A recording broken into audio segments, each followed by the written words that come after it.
les Kids Reporters. Yaorana et bienvenue dans votre émission Les Kids Reporters. La semaine dernière, nos Kids Reporters nous avaient appris à naviguer sur une pirogue à voile et nous avaient expliqué les techniques utilisées par les anciens pour lire les étoiles en mer et s'orienter d'île en île. Ils ont voulu en savoir plus et sont allés visiter pour vous une grande pirogue à voile polynésienne, Fa'afaite. Regardez. Yaorana, nous sommes les Kids Reporters. Après avoir appris à naviguer comme nos ancêtres, Allez, c'est parti. Et qu'on en sait plus sur la navigation aux étoiles. Est-ce que vous voyez une petite constellation avec une forme de petit cerf-volant? oui, on vous emmène aujourd'hui sur une pirogue à voile qui a parcouru des milliers de milles dans tout le Pacifique. Alors, derrière nous, il y a la pirogue Fa'afaite fabriquée comme nos ancêtres. Nous avons rendez-vous avec l'association qui s'en occupe. On y va. Bonjour. Yorana les enfants. Yorana, nous sommes les Kids Reporters. Est-ce qu'on peut monter à bord de votre bateau? Yorana les enfants, bienvenue sur Fa'afaite. Donc je me présente, moi c'est Maui, je suis président de l'association Fa'afaite Te Omahu. Vous avez la TV, un de nos plus jeunes membres d'équipage, et Titawa qui est capitaine navigateur sur notre pirogue, qui a déjà voyagé beaucoup dans le Pacifique. Vous pouvez monter. Mais avant ça, je vais vous demander de retirer vos savates. Vous savez, quand on monte sur une pirogue, c'est un peu comme quand vous allez dans votre maison ou quand vous montez sur un marin, on retire ses savates en signe de respect. Bienvenue à bord. Bonjour. Bonjour. Pourquoi vous avez construit la pirogue Fa'afaite? Alors, on n'a pas construit nous-mêmes la pirogue Fa'afaite. Il faut savoir que Fa'afaite a été construite en 2009 par un industriel allemand en fait. Dieter Pollmann. Marqué par plusieurs voyages dans le Pacifique, il décide de créer la fondation Okeanos et permet de construire plusieurs pirogues. Il a voulu promouvoir les techniques ancestrales de navigation polynésienne pour qu'on retourne à ces valeurs-là, pour qu'on réutilise plus la voile et surtout sur la base des connaissances de nos ancêtres. Et ensuite, elle a été donnée à l'association Fa'afaite Te Omahu qui aujourd'hui s'occupe de la gestion de cette pirogue. La pirogue est tirée d'un modèle d'une autre pirogue en fait, qui s'appelle Te Autanga. De cette pirogue-là, on a tiré un moule et on a produit plusieurs autres pirogues. Donc aujourd'hui, il y a 8 pirogues comme Fa'afaite qui sont dans tout le Pacifique, à Hawaï, en Nouvelle-Zélande, à Samoa, à Rarotonga, à Fidji. Des destinations où Fa'afaite s'est déjà rendu et plein d'autres encore. Et est-ce qu'on peut visiter votre bateau, votre pirogue? Votre pirogue, oui. Alors là, vous avez là ce qu'on appelle le Farepora. C'est l'endroit réservé au capitaine. Vous voyez qu'il y a une couchette là pour le capitaine. Il y a la table de travail, le bureau pour pouvoir travailler. Et la cuisine. Donc c'est là qu'on fait la cuisine pendant nos navigations. Vas-y, tu peux entrer si tu veux. Voilà. Bon, pas tous, sinon vous allez être coincés. Alors les repas, on va les préparer à l'arrière là-bas. D'habitude, on va aller couper les légumes, on va aller couper la viande. Et là, si vous venez avec moi, vous voyez qu'on a toute la vaisselle et tous les ustensiles de cuisine qui sont dans ce bac. Et lorsqu'on a fini, on met les plaquettes et on mange tous, on pose la nourriture ici. Ici, de ce côté, vous avez les denrées qu'on va utiliser pendant la navigation. Même quand il y avait des tempêtes, vous naviguez? Alors, quand tu es en mer, tu n'as pas le choix. Hein. Après, c'est la technicité des capitaines et de l'équipage qui va faire que tu vas traverser cette tempête dans les meilleures conditions. Voilà. Donc la sécurité est très importante. Donc chaque membre de l'équipage a un gilet. Et le soir, ou quand il ne fait pas très beau, c'est trop agité, donc on met son gilet. Et après, là, avec ça, le sang, on est attaché à la pirogue, on est lié à la pirogue. Et ne pas oublier les harnais de s'accrocher à la pirogue. Mais et si jamais la pirogue est noire? Alors, si la pirogue est noire, nous on a 2 canaux de suivi.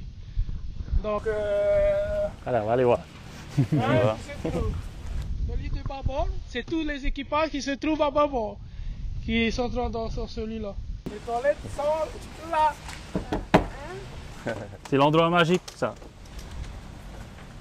Et c'est petit. petit. Hein. Ah bah oui, Lieu c'est de petit. réunion. Ça va pour vous, c'est à votre taille. Ouais, ça va pour la tête. Quelle taille elle fait la pirogue? Alors la pirogue, elle fait 22 mètres de long, de devant à derrière, et 6 mètres de large. S'il fait nuit et que vous n'êtes pas arrivé sur une île, comment vous faites pour dormir? Bah, justement, on utilise les coques. Comme on disait, il y avait une coque réservée aux hommes et une coque réservée aux femmes. Et en fait, on peut aller s'abriter dedans. Il y a des couchettes dedans. Ouais.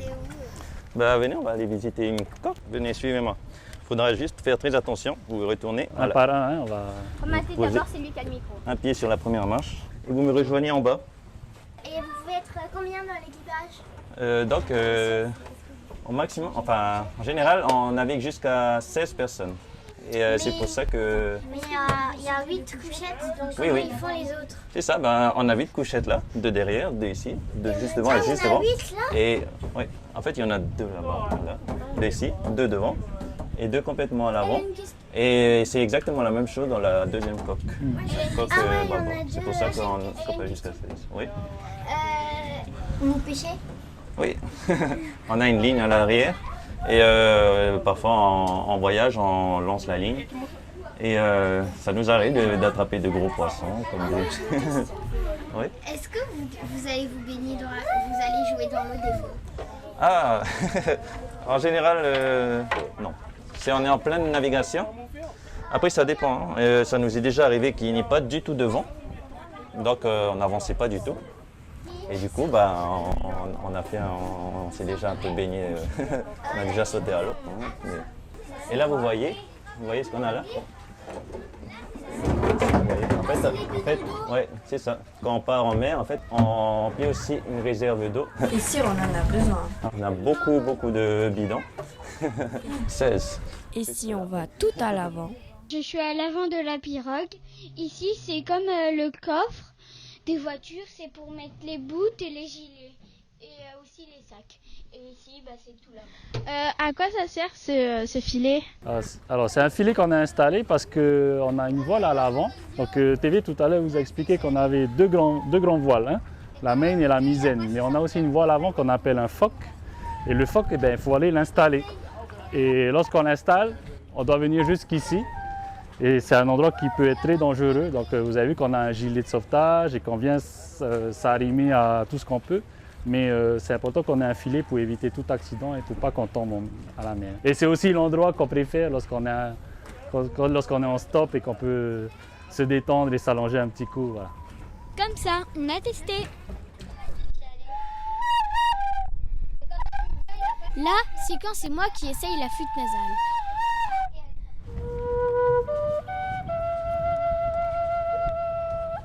Et là, c'est quand ce sont des pros. Pourquoi on a gravé ça? Alors, ce que vous voyez là sur notre deck, on a gravé en fait un compas, et plus précisément le compas des étoiles. C'est-à-dire qu'on utilise cet outil-là lorsqu'on est en navigation. C'est comme si tu es sur l'océan et tout ce que tu vois autour de toi, tu le divises en maisons. C'est ça alors. Tu vois, Aia, Oyo, Manu, Narai, Nareo, Fata. Ça, ce sont des maisons. En fait, c'est une division de l'espace. Et donc, quand tu vois le soleil se lever, tu sais dans quelle maison il se lève. Quand telle étoile ou telle étoile se lève, ben, tu sais dans quelle maison elle se lève. Si tu as mémorisé, ben, dans ta tête, tu sais où tu vas. D'accord. Logique, hein? Ouais. Et j'ai une autre question. Ça, c'est la barre, c'est pour barrer. Et donc, est-ce que c'est lourd? Alors, tu vas nous dire toi-même si c'est lourd. Ouais. Hein? Allez, tiens. Ah ouais, c'est bien. Baisse un peu. Confortable. Baisse. Alors, c'est lourd ou c'est pas lourd? C'est un petit peu lourd, mais ça va. Et encore là, ça fait bascule, tu vois. Si on retire ça et que tu dois porter, ben, c'est encore plus lourd. Moi, tiens. Alors, on fait un test, Si je veux que ma pirogue, aille vers Tribord, ouais, ou vers Fata, ou non, vers Manu Arua, Faudra mettre ça. où tu mets la rame. Mais pas trop. Alors, on a Voilà. un qui navigue déjà là. Ouais, ben oui, Hein? il a fait du bateau. Tu connais déjà toi, non? Est-ce que votre navigation est traditionnelle? Alors nous, on préfère utiliser le thème sensoriel, c'est de la navigation sensorielle. Pourquoi on préfère dire ça? C'est parce que traditionnel, on sait pas, on n'a pas tous les éléments pour dire comment les ancêtres naviguaient. On sait qu'ils utilisaient les éléments, les astres, les courants, les vents, etc. Mais par exemple, l'utilisation d'un compas, c'est pas comme ça que les Polynésiens, en tout cas, naviguaient. Ils avaient le compas dans leur tête. Donc nous, on préfère appeler ça la navigation sensorielle, c'est-à-dire qu'on utilise l'ensemble des éléments, que ce soit les vents, les courants, les astres, les oiseaux. 98, 99, 100, 101, 2, 3, 4, 5, 6, 7, 8, 9, 10. Bon. Combien il y a de vis sur la pirogue à voile?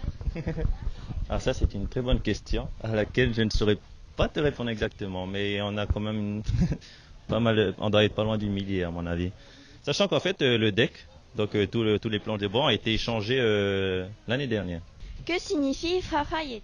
Alors, Fafaïté, en thaïsien, ça signifie réconcilier. Ça veut aussi dire renouer les liens ou se reconnecter. Nous, on l'utilise comme ça. C'est se reconnecter avec les ancêtres, se reconnecter avec notre histoire, nos traditions, se reconnecter avec la nature aussi. Et tu vois, là, tu as un bel exemple de connexion, puisque cette pierre-là, on l'a récupérée des îles Cook. Elle a voyagé de Nouvelle-Zélande jusqu'à Tahiti. Et en fait, on a l'habitude nous-mêmes d'apporter des pierres dans les îles où on va. C'est un marqueur, une marque du lien qui nous réunit. C'est moi qui fais les nœuds. Vas-y, fais les nœuds. Où t'as appris avec tes hivos? Ouais. Vas-y, lâche. Lâche. C'est bon. Ça tient. Good job. Allez. Et voilà. Et comment tu... Donc, vous voulez naviguer plus tard? Et comment tu as appris à naviguer? J'ai appris seulement à l'âge de 26 ans. J'ai appris à naviguer avec Teva Plisha, qui était notre premier capitaine à l'époque. Merci pour être monté sur la pirogue à voile Fafaïté. Et j'espère que quand on aura 18 ans, on pourra monter sur la pirogue à voile et qu'on va bien s'amuser. Ah oui, c'est avec joie qu'on va vous recevoir quand vous serez grand. C'est notre jolie pirogue. Et est-ce que tu as un message pour les enfants? Oui, alors j'ai un message pour les enfants, c'est de bien écouter leurs parents à la maison, et de bien écouter aussi à l'école. C'est une chance de pouvoir aller à l'école pour apprendre. Et surtout, soyez curieux. Soyez curieux, il faut observer ce qui se passe autour de vous. Il ne faut pas rester dans votre chambre, sur votre ordinateur, ou sur votre tablette ou votre téléphone. Il faut regarder ce qui se passe autour dans la nature. Et c'est la base si vous voulez apprendre à naviguer. C'est d'observer tout ce qui se passe autour de vous et de vous souvenir de ce que les anciens ils ont fait et de ce qu'ils ont appris. Voilà. Agumai, à fond on a un tato. On va naviguer. Allez, c'est parti.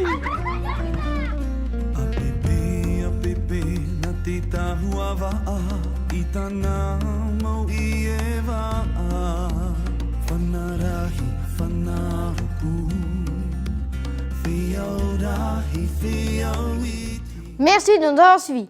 Avant de nous quitter, voici la question du jour. Que signifie Fa'afaïté? Réponse 1, pirogue à voile. Réponse 2, courageusement. Et réponse 3, réconcilier, renouer les liens. Si vous n'avez pas la réponse, revisionnez le reportage en replay sur le site internet polynésie.lapremière.fr et continuez de nous suivre, les Kids Reporters sur Facebook, YouTube et Instagram. À la semaine prochaine!